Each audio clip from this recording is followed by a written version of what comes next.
Hi there, welcome to Friday Forum Live. I'm Marcus Barnes and we're broadcasting from here in the heart of East London from Point Blank Studios. Today we've got a really special session for you. We've got Anthony Chapman who's going to be running through Isotope's Ozone 5 mastering software.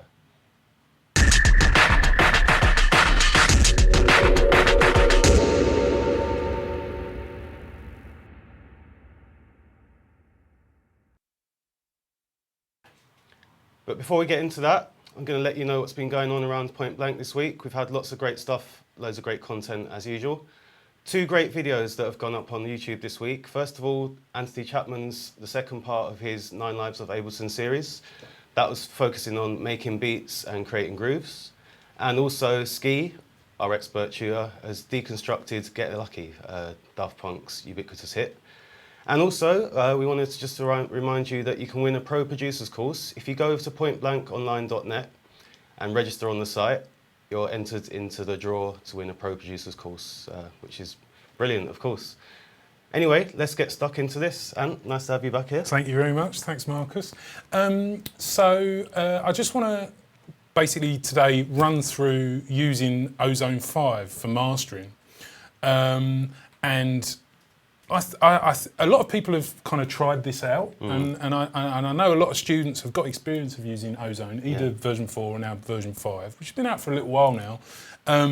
But it's something that I think people tend to just dive into it at the last minute on a mix, and they kind of think, oh, I just want to quickly master it, and chuck a load of stuff on, and they don't really, you know, they can usually get pretty good results, but I think it's really good to kind of delve into it a little bit deeper.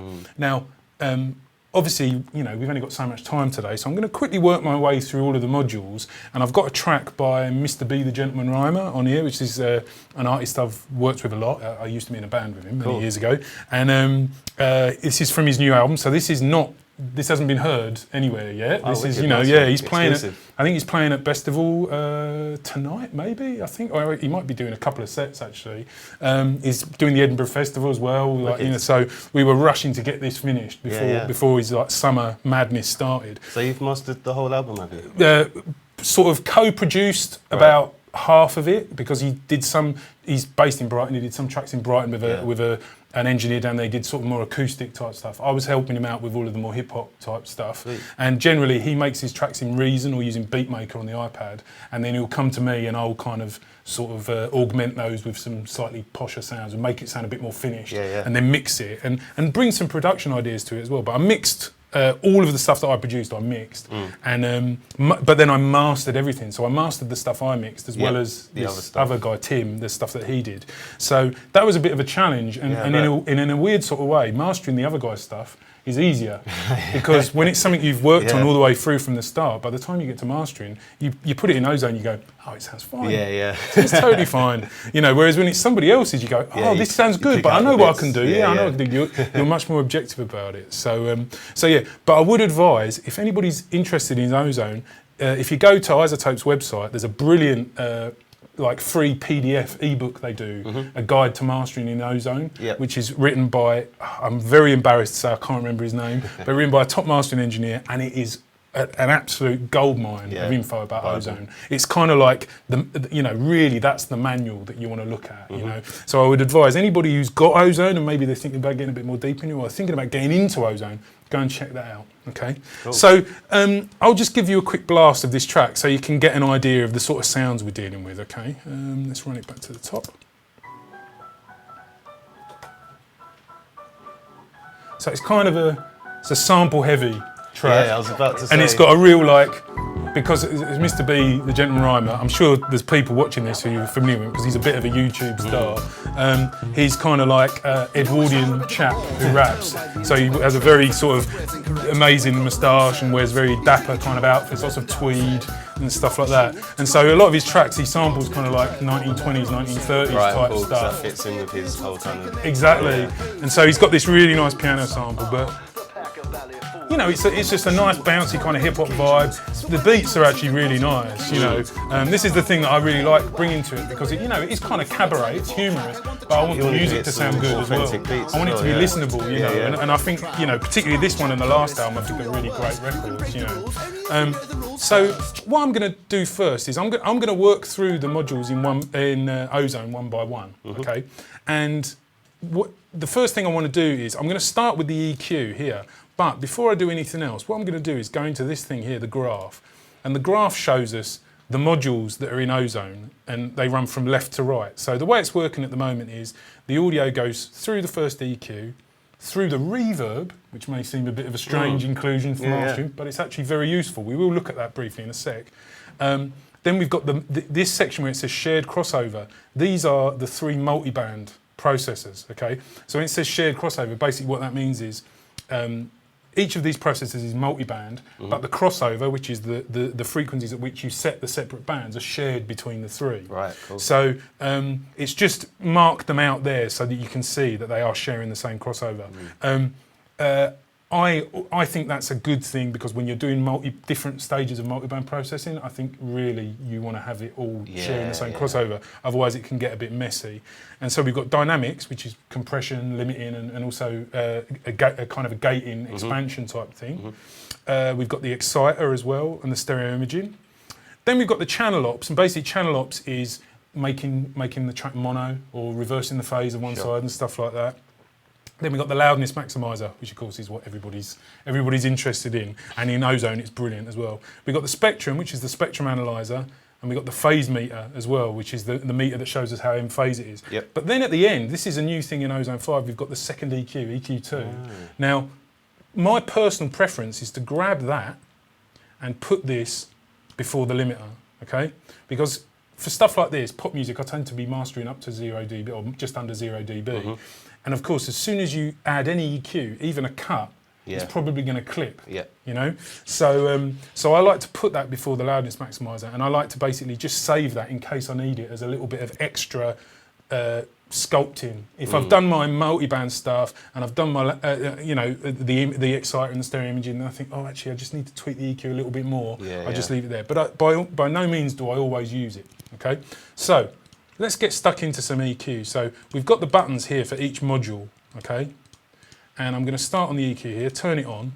We've got presets on everything here. I'm not going to use one of these presets for this, but I do for some of the modules. I've saved my own presets as a starting point, because the stuff I just found I was always doing every time because of the way I work. Yeah, you always find that you get into a routine, don't you, and you want to save your presets. Workflow, it's that word. Exactly. It's that sort of very fashionable word, but it's really useful. So I'm just going to take a look quickly at the bands here. Now, obviously, you know, I'm kind of doing this in a bit of a hurry. So when I was doing this for real, I spent a little bit more time in it, but I've got an idea of the kind of things I need to do. If we look, generally speaking, at, well, let's start with the bottom end, okay? I'm definitely an exponent of, you'll probably hear a lot of people when they're talking about mixing and mastering about rolling off frequencies really low down, kind of like under 40 hertz, and I do like to do that. I find it does leave us a bit more headroom. It lets everything breathe a little more, because a lot of that stuff below 40 hertz is really not doing you any good. Because it's very difficult to actually reproduce that.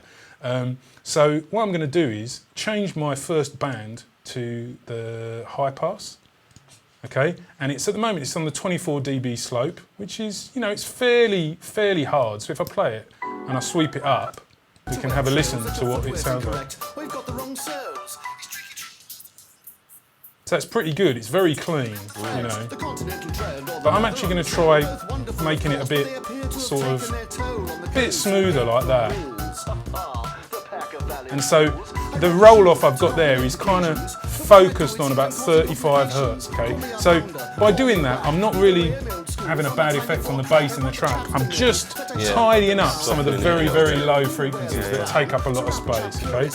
And then the next thing I want to do is I want to look at the mid-range. There's a zone in the mid-range which I always think of as like the mud zone, which is kind of like 250 hertz to about 400 hertz. A lot of the time, just lots of different elements in a track have got loads of energy there.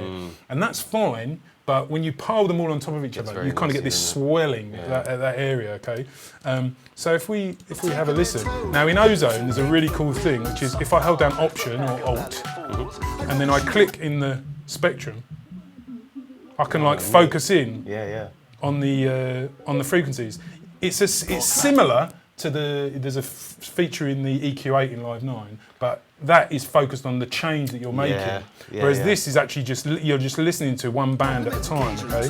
So, and then you can also use the mouse wheel to change the cue of what you're listening to. So what I can do is have a listen and think, yeah, stuff down there, I think maybe like a cut here might help us, okay? So I'm going to turn on my third band, and I reckon it's kind of about there. And I'm going to reduce the cue here. Now this is another thing. The mastering document from Isotope says exactly the same thing. It's a good idea when you do cuts to make them quite narrow, and when you do boosts to keep them quite wide. Because a very narrow boost can be quite extreme and quite harsh, whereas if it's wider, it's quite smooth. Whereas a narrow cut means you can kind of surgically pick out the spot that you want to reduce. Okay, so let's just. Reverend Darrell said, to rock a shoe to complement the threads, the continental tread or the leather undersole. Both I'm gonna make that a little bit more narrow. And then.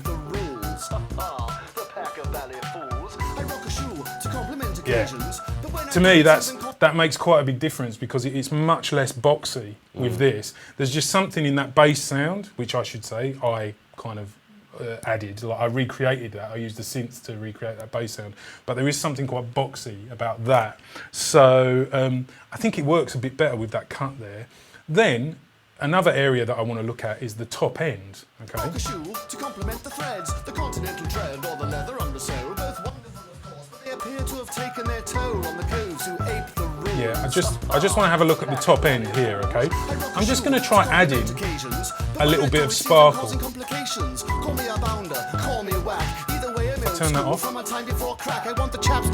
So that's quite nice, and this is just a high shelf. It's just a standard high shelf. Now you also have options such as we've got the bell shape here. We've got low shelves for further down. You know, there's the options in the EQ are absolutely fantastic. You know, you can really kind of tweak it quite nicely. Okay, so. But a little bit of that sort of high shelf is really helping. Then somewhere else to quickly look at is around here, which tends to be like there. There's quite a lot of vocals there. So sometimes I might just go push that up a little bit. If I really, because you know, I'm very much, and when I do the mixing courses, I always tell my students this, I'm very much a vocals up man. You know, I think a lot of people fall into a bit of a mistake of being a bit shy of the vocals. I want the vocals up loud. If it's pop music, by which I mean anything with vocals on it, with a tune, you know, I want the vocals to be audible. Otherwise, you know, it's like, what's the point? Yeah, totally. Okay, so there's our EQ there. That's what we had before. And there's that. So with a fairly kind of basic set of tweaks there, we've really kind of, I think we've made an improvement. Definitely if I had a bit more time, I might look at the bottom end, but I think it's fine. To complement the threads, the continental tread. Yeah, I mean, I might just sort of wonderful, of course, but they appear to have give it a little bit like that. On the coves who ape the rules. Yeah. Cool. Okay. So let's move on to dynamics. Okay. Now with the dynamics, I am going to use a preset, and that's just a preset that I've saved, which is a basic 3-to-1 compression on each band, and it just saves me a bit of clicking around and setting stuff up. Now what I'm looking at here is all of the bands at once, okay? We can see band 1, band 2, band 3, band 4 at once. We can actually look at one at a time and you get a little bit of a closer, a sort of more magnified view of what's going on, okay? So, but if we go to looking at them all, this is quite a sort of easy and quick way to look at it. And with the dynamics section in Ozone 5, we've got this top threshold on each of the bands is our limiter. So we can actually do multi-band limiting if we want to. But what I'm just going to do here is just a very little bit of multi-band compression, okay? So if I take this threshold here, which is the low frequency threshold, if I solo it, That's what that band's doing, okay? So you can just hear that's just like the low frequencies. Put it down and you see it starts to compress. If you listen, it's squashing out all of the low frequencies. And generally speaking, I mix these, so I'm fairly happy with the balance of everything. So generally what I do is I use multiband to just do a tiny little bit of kind of gluing everything together. You've got to be careful with multiband compression not to A, change the tonal quality of the sound too drastically, or B, just make it all flat, you know? Yeah, exactly, it really is, and believe me, I've done it, you know? So it really, really is. So I'm just going to be fairly conservative with this. And you can hear that, sometimes what I like to do is pull the threshold right down so I can hear exactly what it's having the effect of, and then put it back. Okay. Now something else in Ozone 5 is each module has this control here, and basically what you can do, that's like the amount control. So in the middle, that's just the default amount, but if you want, you can turn it up. So if you turn it up, that will be adding more and more dynamics, or turn it that way, it'll be less and less dynamics. And sometimes that's really useful to kind of like fine tune what's going on. Okay, so we bypass that. So that's the flat one. And there's the thing, you know, yeah, it's definitely, it's a bit brighter, it's a little bit more focused. This is kind of what I'm after. Okay, I do apologise, I'm melting a bit here. It is like a sauna in here. Okay, so that's the dynamics. Now, if we go and have we got some questions there? There aren't any questions yet, man. So if anyone's watching, there's about 73 of you watching. So send in your questions, man. We're absolutely more than willing to answer any of your questions about mastering Isotope Ozone 5, anything like that. And you've got an expert right here that's going to answer them for you straight off the bat. So yeah, you know, if you've got any questions, send them in. Cool. If we look on the graph, so we've done the dynamics. So we're just going to quickly look at the exciter. Okay.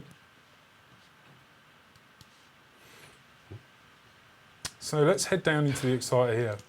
So basically, what the exciter does is it adds distortion. Okay, and that might not sound like a good thing, but if you use it a little bit, it is a really good thing. Yeah. Okay, and it can really, really bring a lot of life to your tracks. Now, I'm not sure if I don't think I saved a preset. This is one of these things where I keep meaning to save a preset. Why don't I do it now? Why don't I do it now, okay? Because I always tend to, so at the moment we've got 4 bands, okay, of excitation, which is this kind of distortion, okay? So just to give you an idea, if I play the track, this high mid one here should be really noticeable. If I crank that up, you can hear it's really noticeable, and that's because each band is set to 100% wet. Right. So what I'm going to do is pull them down to about 30%. I just like to work with that amount because with that way I find you can crank it on a bit but not get lost, you know. So now I'm going to go add preset, I'm going to call that and exciter start. Okay, so now whenever I want to do this, I can just bring that up. So, if we look here, I'm just going to turn up a couple of the bands and we'll see what it sounds like, okay? Again, we'll go to that high mid.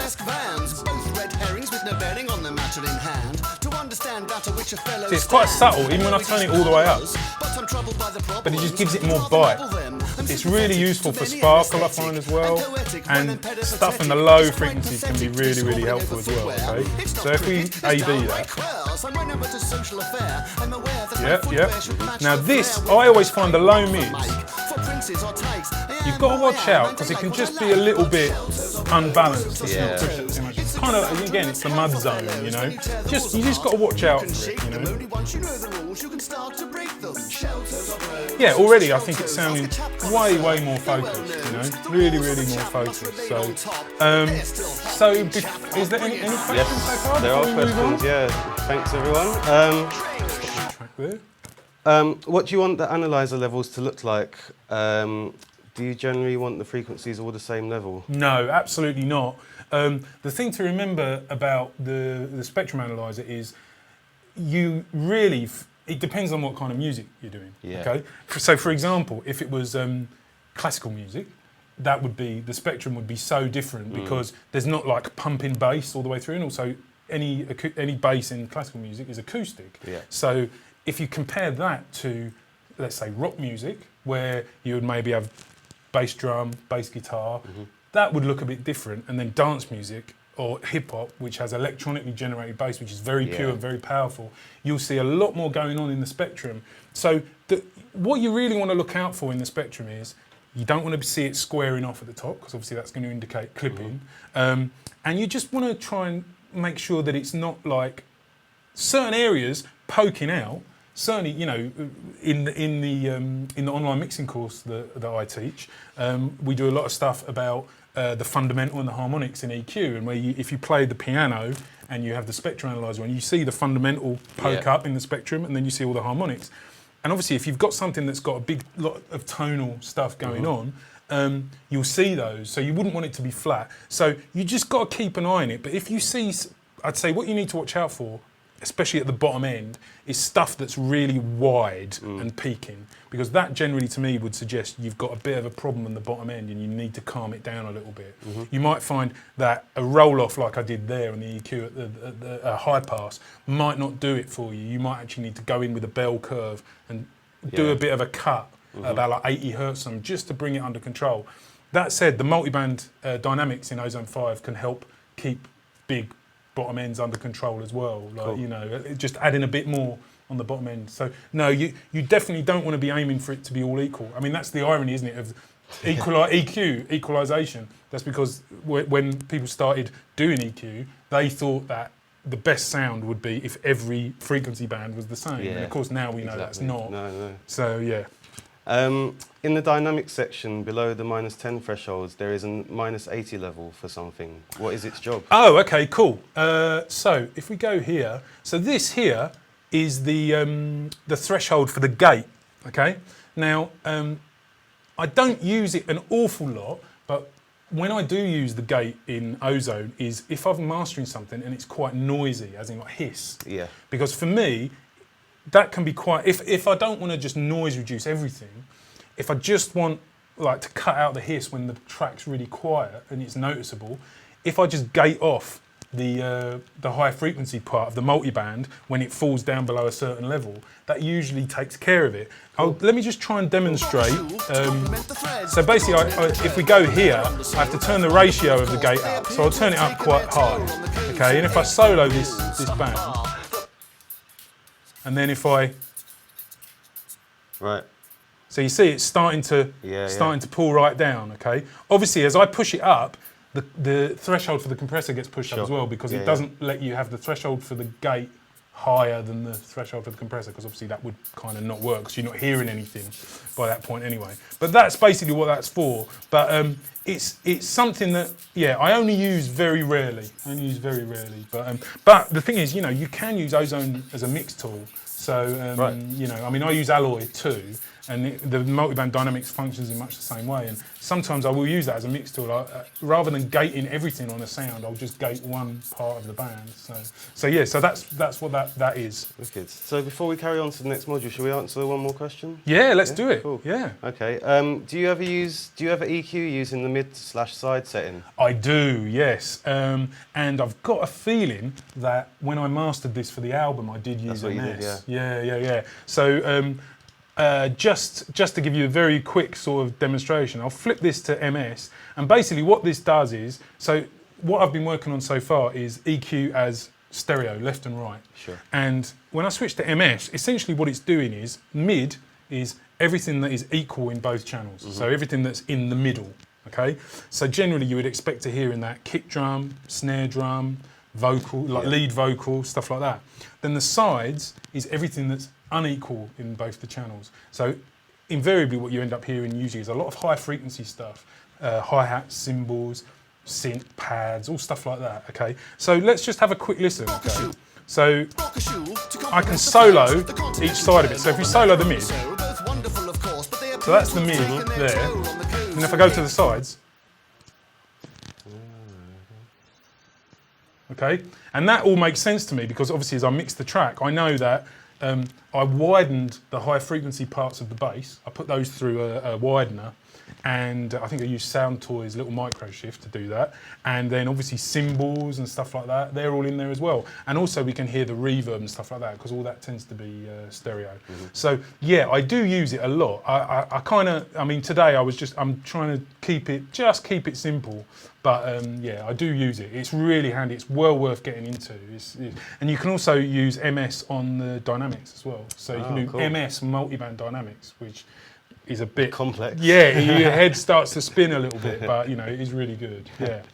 We'll try and answer some more of your questions when we get to the end of this, but we're going to let Ant carry on with his demonstration. Cool. Now. Okay. So we've added some excitation with the exciter. So if we look at the graph, next in the list we've got our stereo imaging. Okay. And basically what the stereo imaging does is it can either widen or narrow the stereo image on different bands of the track. Now, the thing you need to understand about the stereo processing is you're going to get the best results out of this if you already have some stereo information in there. Okay. So if you put something in there in mono and then widen it out, really all you're going to end up doing is probably like pushing it a bit out of phase. So let's just have a look, okay?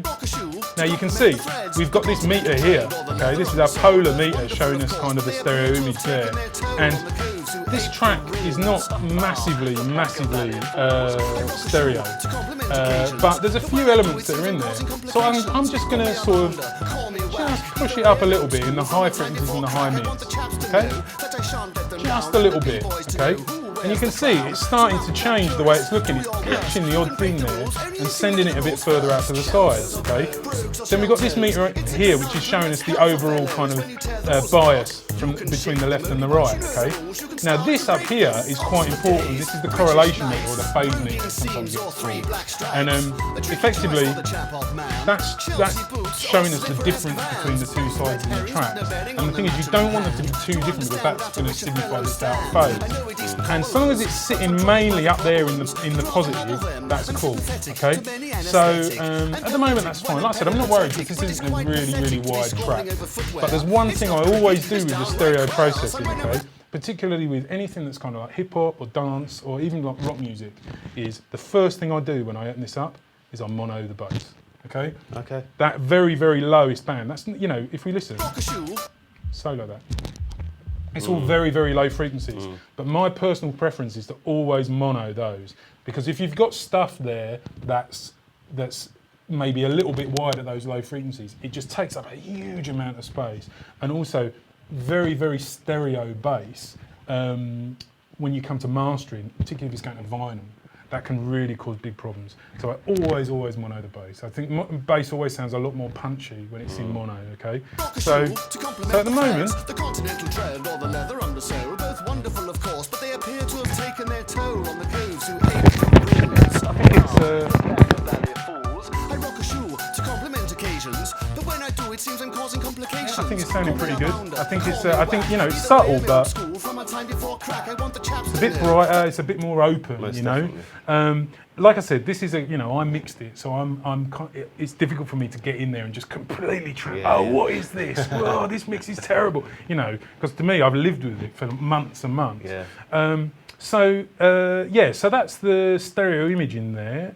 Should I move on to the exciter, or should we have a look at another question? Just another question. Somebody's saying, can we get this man some air conditioning? He's going to you need to.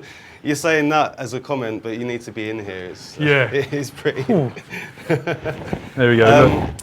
Okay, so my master fader is set to default 0. Should I create my track with a lower volume so when it comes to mastering, I just boost the volume? Right, okay. When mixing, I personally would advise always mixing with your master fader at 0. Yeah. Okay? Always leave your master fader at 0. Now, different DAWs behave differently. I know, for example, that in Pro Tools, if you turn the master fader down, the master fader is... Thank you. The master fader is... the master fader, if you turn the fader down, it affects the volume going into the inserts on the master. Sure. Okay. Yeah. So I have seen people use that to stop stuff from clipping, and it is a legitimate way of doing it, but I prefer not to do it. I just want to be sure. I want to leave my master fader at 0. I want to check out the levels of everything. And so what I always advise students is master failure at 0. Try to mix with aiming for a peak level in your mix of about -6 dB, something like that.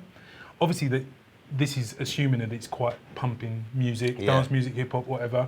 If it's like acoustic music, that's totally different. Leave a bit more room, can't you? Exactly. But if you leave that -6 dB headroom, you should have plenty of space. And as a mastering engineer, actually I'm saying that, I'm not a mastering engineer, I do mastering. I must stop because I know mastering engineers, and if I say that, I will be in trouble. But I know mastering engineers. I've known people send mixes to mastering engineers that are normalised, or they're just really, really hot. They're peaking up at like -1, -2 dB, and they've sent it back. And they've just said, bounce it again, and put all the faders down, because it doesn't leave them much room to work. So that's kind of the approach I would go for, definitely. Yeah, you should always leave a bit of room, I guess. Yeah. Let's see, what are the attack and releases on the multi-band compression? Okay, so if we look at the, I'm not sure if they mean what do they do or what are they set to, but just quickly, just the same as with any other compressor, the attack denotes how long the compressor takes to engage full compression when the audio goes past the threshold, and the release is how long it takes to get back to regular level when it falls below the threshold. And so if we look here on my multiband here, they're kind of all defaulted to 10 milliseconds attack and 100 milliseconds release. So for me, 10 milliseconds is fast enough for it to be working, but it's slow enough for you not to destroy the transients of everything. For some things, I would probably set my attack a bit lower than that. A lot of the time, I like to have a slightly slower attack, but more compression. Like pull the compression on more because you can get away with it more. One of the classic mistakes I find in people who are new to mixing dance music is they slap a big fat compressor across the kick drum, and then they put the attack at like 1 millisecond, and they're like, oh, but my kick drum sounds a bit flat now, and it's like, well, yeah, of course it does, because it's being squashed every time it plays. To be honest, a lot of the time I don't do compression on individual drum hits in dance music, I only do it on the bus. If I've got something that's dynamic, I was mixing a track the other day, and it's got hi-hats that go in that situation, I'll try a little bit of it to like reduce that dynamic range a bit. But if you think about it, if it's a kick drum and it's always playing at the same velocity, it's the same volume, as soon as you put the compressor on it, all you're doing is making it, you're just squashing it exactly the same every time. It's a bit of a waste of resources, I think. You're better off getting a bus together with all your drums and doing a bit of compression on that, particularly with the glue in Live 9, which is perfect. So, it's a good function, that. I did see somebody mentioned about monitoring. And that's that section we were just on. You see in here, we got the channel ops, and we can, if I play it, so if I click the mono button, that's folding everything down to mono, and you can see in the stereo monitor there, the stereo meter, it's just straight up the middle, okay? But this is an important thing to do because mono compatibility is still important, even though we're kind of not really worried about music getting played, pardon me, in mono. It's still important because people do still hear music in mono. I'm just going to have a drink because I'm getting a bit parched. Okay, so let's, well, I suppose we've kind of beat around the bush. We should get to the bit that I think everybody normally wants to know about, which is the maximizer or the limiter, okay? The Ozone limiter is really, really good. Really, really good, particularly in Ozone 5. It's much better than it used to be. You've got lots of different modes. It sounds fantastic. You can do untold amounts of like level boosting and it can still sound pretty good usually, okay? But again, going back to what I was saying about how, I'm not a mastering engineer, but I do a bit of mastering. The way I look at it is, because this isn't my only job, I play it a little bit more safe. So if I look at how loud a mastering engineer might make a track like this, I'll probably make it not quite so loud.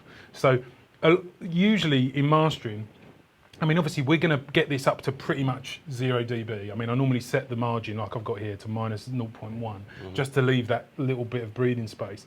But so the peaking is, taken as read. But what's more important is the RMS, the root mean square, which is this measurement of loudness, which is averaged out over a certain amount of time. Okay, so on Ozone 5, you can see here, this is our output, our meter on the right hand side here, and this white value here, this is our RMS value. Okay, the peak's there, and at the moment you can see it's peaking at around 6 dB, minus 6 dB. Okay, so I'm going to engage the maximizer, and I'm going to choose this IRC2. This is the second mode of the maximizer. This is the one I use the most. I think I don't know why. I don't know the ins and outs of the differences between each one. I just played around with it, and I like the sound of this one the best. That's what it takes sometimes, isn't it? You just find something you like. And If just it roll with it. is, say again, I say something I say to the students all the time. If it sounds good, it is good. Yeah. You know. So let's pull this down here. As you can see, it's starting to get louder and louder. And now we're just at the point where it's starting to actually limit. Okay, so you can see every now and again it's coming in there. And if we look at the activity meter on the top, you can see the point at which the limiter is being activated. So this is very gentle at the moment. And our RMS level is about 8 dB, minus 8 dB. So I probably wouldn't want to go too much beyond that. You can shake them only once you know the rules. You can start to break them. Okay. What Reckon about there. So this is me kind of playing it safe. Okay. Now if I bypass that, so that's the original, and that's the master version. Okay. Now there's a couple of other things in the limiter I want to show you, which is we've got this intersample detection here. That's really handy because it is actually possible to get clips between the samples. Oh, great. Okay. Because of the different bits of the DAW and the plugin measure the level, you can actually get a clip there. And I've seen people be in a weird situation where there's one thing in a song that just makes it go pop, like, you know, and this is one of these intersample peaks. So I want to turn that on because that, you know, I'll sort that out. That will just stop any of that from happening. My margin, I've got minus 0.1 dB, so that's cool. I'm not going all the way up to that 0 dB point. Now the character here dictates sort of the way the limiter reacts. So I generally tend to work either at the top end of fast and loud here, smooth, or the very bottom of transparent. For something like this is quite beaty music. What I do is I go down to where you get fast and loud, and then just come back up to when it says smooth. So 3.1. So this is going to be fairly fast, but not too bad. So that sounds pretty good. But there's one thing though, right? When I bypass it, it's so much quieter.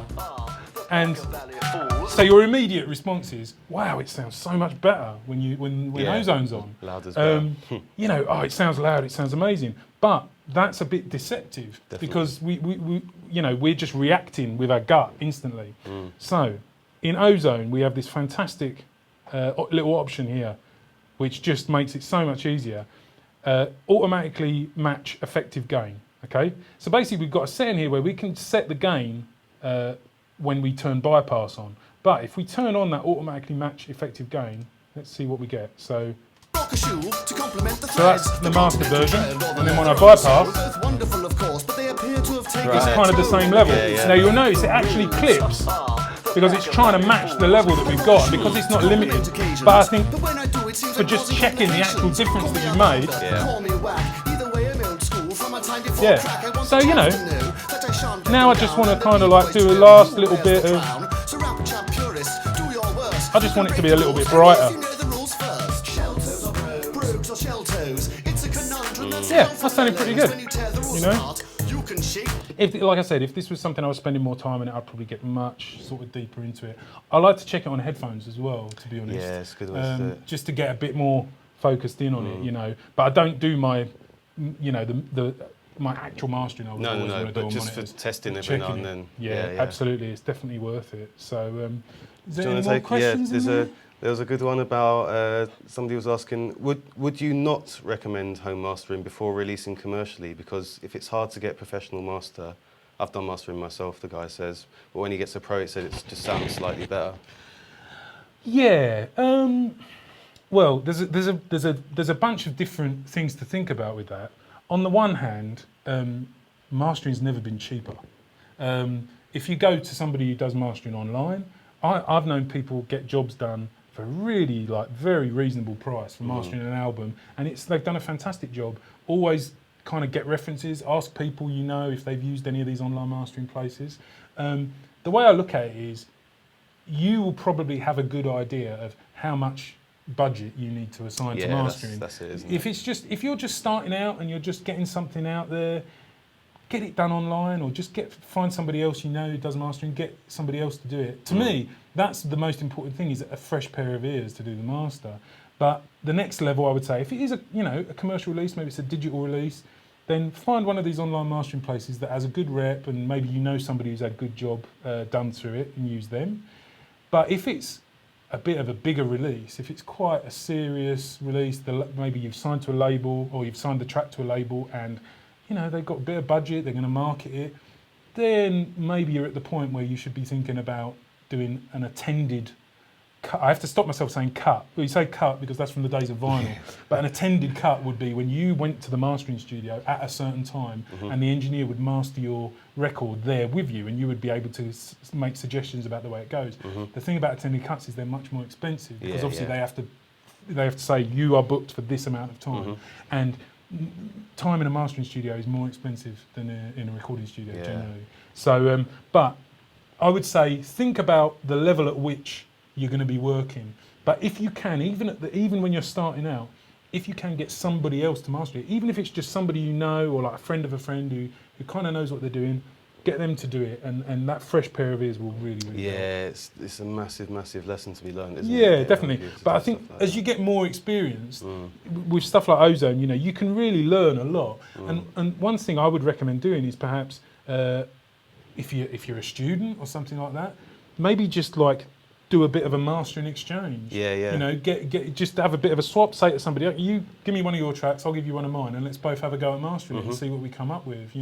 And I think you'll find it a lot easier to get to grips with it if you're working on somebody else's music. When you're working on your own, it's really tough.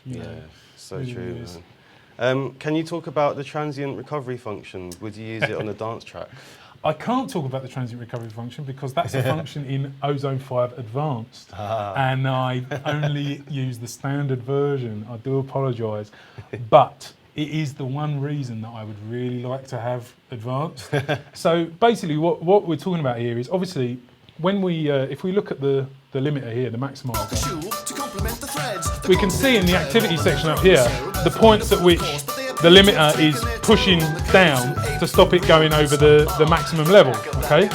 Now, if you use that enough, and if you use multi-band compression enough, you're gonna kind of mess with the transients of the drums and stuff like that.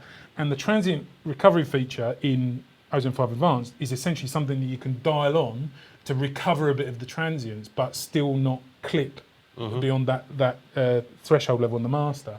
So yeah, I have used it, I've played with it, it's very cool. I wish I could have it, but I can't quite justify the extra expense because it is a lot more expensive. Ozone 5 Advanced, just like RX2 Advanced, the other isotope plugin, is very much aimed at pro level. I mean, I think Ozone 5 Advanced is aimed at mastering engineers because you get stuff like very advanced metering, so you can have a separate screen where you have full screen metering in all different ways and stuff like that. So you can imagine it's the kind of thing you would have in a studio. So yeah, I'm cool with this. So I'm very sorry. I can talk about it, but I can't demonstrate it, unfortunately. What is your favourite diver modes and about IRC3? So IRC3, like I said, I've tried them, okay, and I like IRC2. As you can see here, when I hover over each one of them, it says what the three IRC modes. Intelligent 1 is low CPU and low latency. Intelligent 2 is medium CPU and latency, and Intelligent 3 is high CPU and latency. Okay. Personally, I just find the best results with IRC2, but it's, if you've got the CPU power, go for it with IRC3. I'm just stuck in my ways. Dithering. So for anyone who doesn't know, quickest explanation of dithering. Dithering is essentially, so when we mix down our tracks at 24-bit, when they go to become a CD or to be an MP3, they have to go to 16-bit. Okay. Right. Okay. And there is an opportunity there for there to be a little bit of a problem with noise and with sort of distortion from the converters. And dithering, and originally, where I remember first coming across dithering was very, very early digital recorders, so like DAT machines and stuff like that we used to use in the studio. The converters were terrible. I know JC and lots of the other guys in Point Blank can appreciate what I'm talking about. Horrible, horrible DAT machines with really bad converters. And you'd do your master, then you'd listen to it, and there'd be a really quiet bit in it where if you listen to it in headphones, you would just hear it starting to distort and sound weird.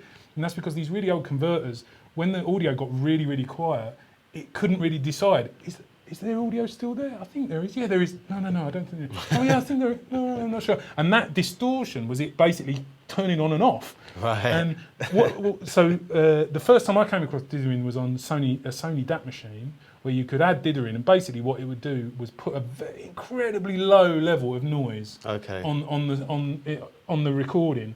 And that almost like fills in the gaps. Yeah, so you know? stop it getting confused. Yeah, basically. I'm sure you get dithering in Photoshop and stuff like that. You use, it's the same kind of approach there. It's trying to fill in the gaps to stop it like you see in the holes in it. And so in terms of dithering mode, I've got to be honest, again, this is just something that I kind of, I'm just set in my ways. So I just tend to use M-bit plus, the first one that comes up. But I do tend to turn the noise shaping down to the lightest, okay? Because if you are dealing with really quiet music, kind of very fragile acoustic, or maybe, to be honest, I think even like minimal techno and stuff like that, if you have the noise shaping on moderate or medium, I think is where it starts. Hang on, let's go back there.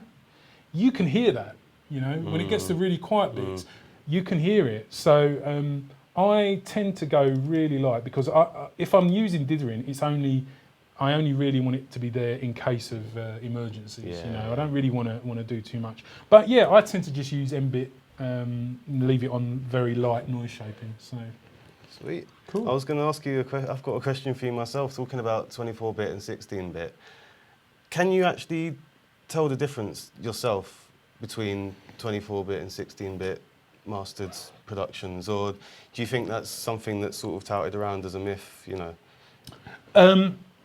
There's a lot of misunderstanding about it, about 24-bit and 16-bit. Similarly, as there's a lot of misunderstanding about 32 and 64-bit in computers. I think everybody thinks that, oh my God, 64-bit means everything's going to sound better and the quality of everything's going to change. No, it's not. It's going to be able to use more memory. That's what's going to happen, and you're going to be able to do more. 24-bit, at its simplest, this is the way I explain it to students as well, is what we're talking about with 24-bit over 16-bit is gradations of volume. Sure. Okay. Yeah. So they talk about resolution, and I suppose a slightly tortured kind of way of looking at it is if you think about the mixer in Logic. The mixer in Logic has only got 127 steps on the fader. So if you took that and you went, I'm going to change the mixer in Logic and I'm going to change it so it's got 254 steps.